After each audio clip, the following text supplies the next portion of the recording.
Hi guys, welcome to this new video tutorial.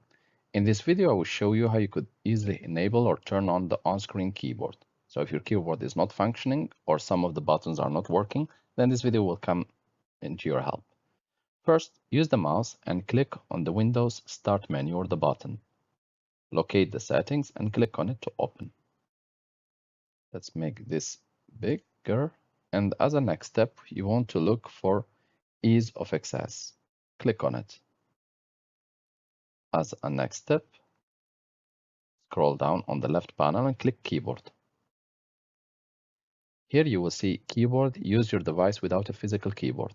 Click on it to turn on, and the virtual or the on-screen keyboard will appear to you. To disable it, it's enough just to close it, or if it doesn't work, just go back to the settings and make sure to disable it. Thank you guys for watching, and talk to you soon in a new video tutorial.